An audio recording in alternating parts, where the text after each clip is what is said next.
Cosmogonia da América. Os Onondagas, povo que habitava a região, que posteriormente seria o estado de Nova York, nos Estados Unidos, elaboraram uma cosmogonia mística inteiramente particular. Em essência, o relato pode assim se resumir o grande cacique das pradarias celestiais cansou-se de sua mulher e lançou-se às infinitas águas turvais. Ela pediu ajuda aos animais marinhos para que retirasse o barro do fundo do mar. O sol secou o barro e pôde instalar-se nele a mulher celestial ou a grande mãe terra. Entre os povos americanos foram provavelmente os maias que desenvolveram um mito mais coerente sobre a origem do mundo. Sua explicação remota ao princípio último e concebe a criação em 3 etapas. Na primeira, o Nabi-Ku, o Deus Uno, fez-se a si mesmo e criou o céu e a terra. Na 13ª, tomou a terra e a água, misturou-se e desse modo foi moldado o primeiro homem. Mesmo assim, os maias consideravam que vários mundos se haviam sucedido e que cada uma delas se acabou em consequência de um dilúvio. O Popol Vuh dos povos mais constituído uma extraordinária narrativa cosmogônica se refere à criação do primeiro homem a partir do milho.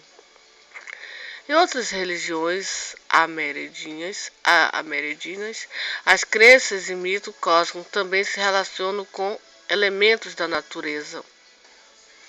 Para os Incas, o lugar da criação do homem pelo deus Uracochá situava-se perto do lago Titicaca, nas proximidades do Tiahuanaco.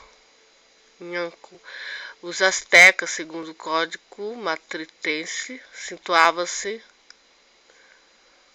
que pôs fim à idade anterior. Nesse lugar, os deuses se reuniam para deliberar quem se lançaria na fogueira para transformar-se em sol, e que foi conseguido pelo humilde Nazurte.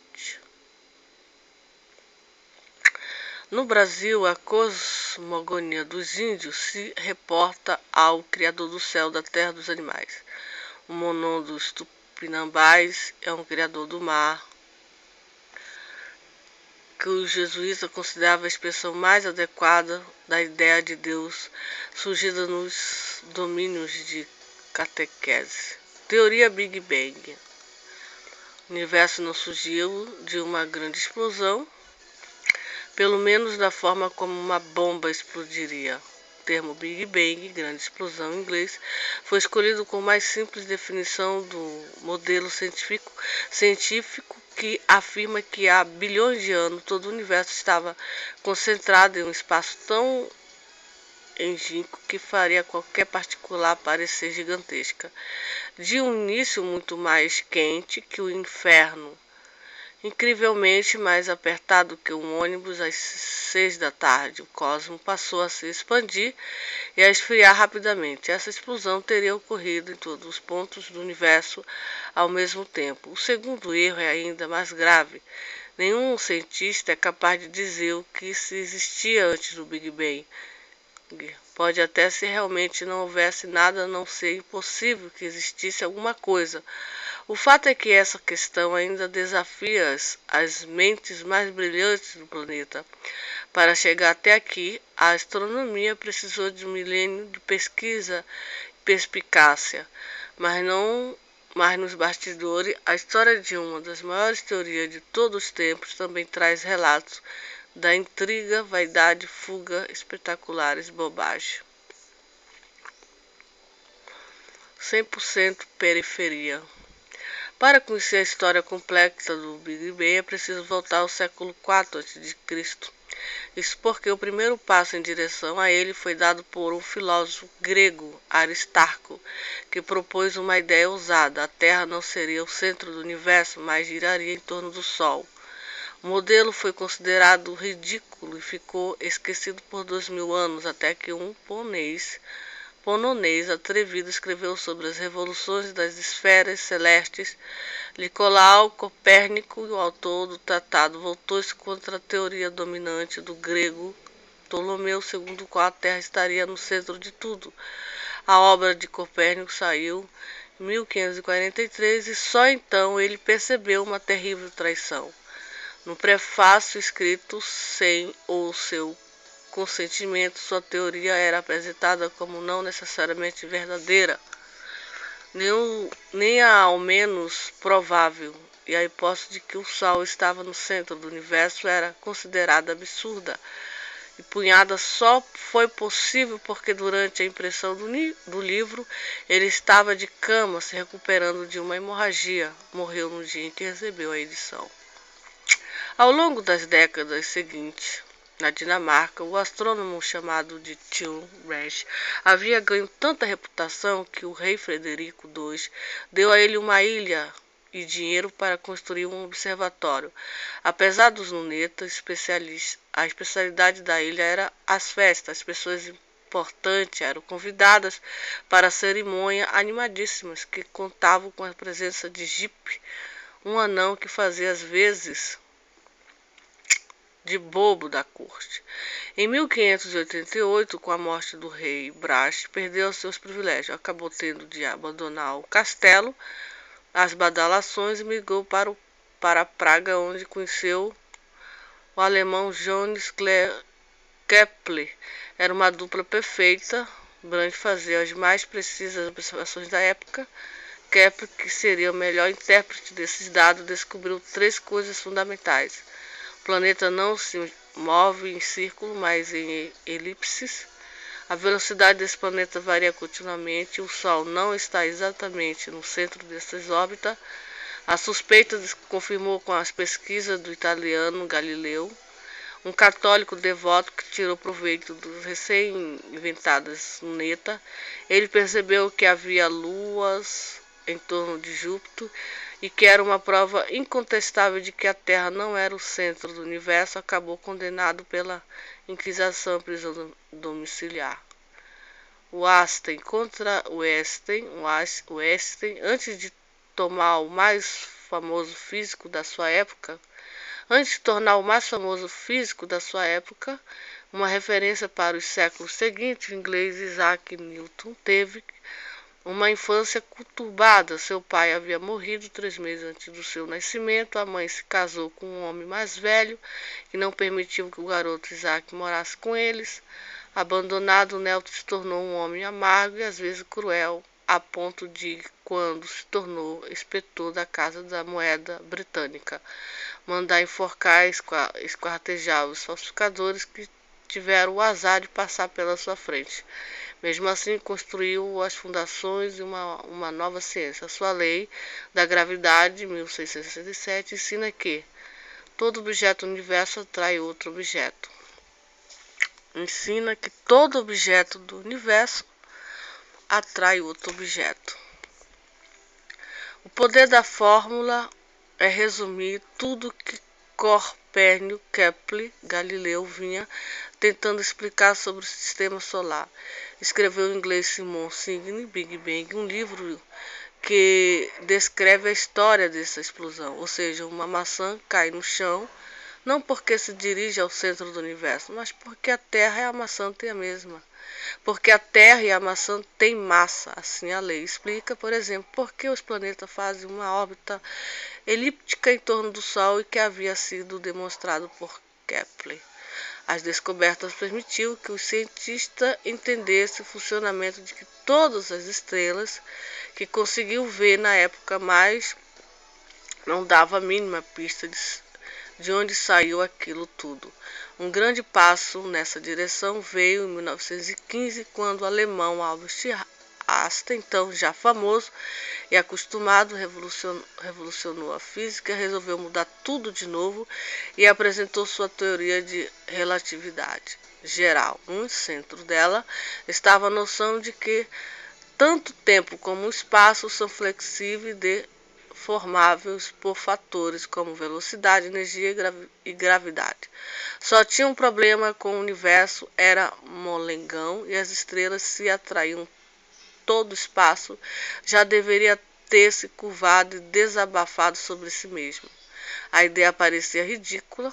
Einstein tinha ideia em cosmologia completamente relacionaria. Era um homem do século XIX, quando todos achavam que o universo tinha um fim, estava parado desde sempre, diz o físico Mário Novelli, presidente do Instituto Nacional de Cosmologia Relatividade Astrofísica. Einstein elaborou então que ele mesmo, depois de considerou a maior bobagem de sua carreira, alterou as equações para que elas se encaixassem na sua visão de um universo que não cresce nem diminui. O problema é que essa limitação de Einstein dificultou a vida dos estudiosos russo Alexandre Friedman e Bernard George. Acharam uma solução para o impasse. Se o universo estivesse se expandindo, é possível que ele nunca entrasse em colapso. A gravidade de tudo que existe não conseguiria fazê-lo se curvar, porque os cosmos esticaria e se manteria estável. Mas quando Friedman foi buscar a bênção de Einstein, ele lhe disse que a ideia parecia suspeita. Lemaitre, que conseguiria levar duas profissões aparentemente antagônicas, de padre e cosmologista, insistiu até porque suas ideias tinham um tempero em mais. Ele não só estava convicto de que a teoria de Einstein implicaria um universo em expansão, como acreditaria o momento da criação. Tudo teria começado em uma região pequena e compacta que explodiu e cresceu. Ele chegou até a cunhar a expressão átomo primordial para descrever a provável aparência do universo em seu começo, que seria hoje sem ontem. O que seria hoje sem um ontem? Mas o belga não teve mais sucesso do que Friedman ao buscar o apoio de Einstein, já então capaz de construir e destruir reputações no meio científico. Em 1927, ouviu deste um veredito nada animador. Seus cálculos, então, corretos, mas a sua física é abominável. A teoria teria de esperar mais alguns anos antes que fosse aceita, inclusive por Einstein. Tudo se expande. O começo do século XX foi marcado não apenas pelo surgimento da relatividade, mas também pela construção de telescópios grandes e modernos. O americano Ed Hubble foi o nome mais conhecido desde a safra observadora. Em 1923, trabalhando no Observatório de Monte Urso, na Califórnia, nos Estados Unidos, ele identificou uma ceifada, um tipo de estrela, e uma nebulosa, e mostrou que ela estaria localizada muito longe da Via Láctea. Isso provocou que não habitamos a única galáxia do universo, mas ao passo mais importante começou a ser dado em 29, quando Hubble percebeu que as estrelas mais afastadas da Terra são aquelas que estão se afastando mais rapidamente. O universo estaria, portanto, se expandindo. Hubble, no entanto, deixou claro que o problema dele era coletar os dados e nunca se propôs a teorizar sobre isso. Ele preferia os holofotes de jornais e TVs, pois agora também era uma celebridade. Com a prova de que o universo estava se expandindo nas mãos, o trabalho dos teóricos passou a ser retroceder no tempo para tentar descobrir como exatamente chegamos até aqui. O ucraniano George Gamow era uma das figuras centrais dessa arqueologia dos cosmos, mas a interferência política dos governantes soviéticos nas pesquisas científicas fez com que ele e a mulher resolvessem fugir do seu país. Depois de suas tentativas fracassadas, na primeira pretendiam atravessar o Mar Negro em um caiaque. Eles finalmente conseguiram. Em 1940 chegaram aos Estados Unidos interessados em pesquisar a física da partícula.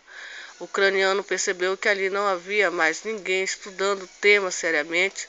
Só depois soube que todos os outros cérebros da área haviam sido cooptados para o projeto Manhattan, que levaria à construção da bomba atômica americana. Junto com seus colegas, Robert Heinlein constatou que os primeiros momentos do universo seriam tão quentes que quebrariam qualquer átomo, transformaria tudo em uma sopa de prótons, nêutrons e elétrons, as menores partículas conhecidas até então. Enquanto eles esfriassem, essas partículas formariam apenas os menores átomos possíveis, os hidrogênios, hélio, o que explicaria por que esses elementos hoje compõem 99% de toda a matéria que vemos no universo.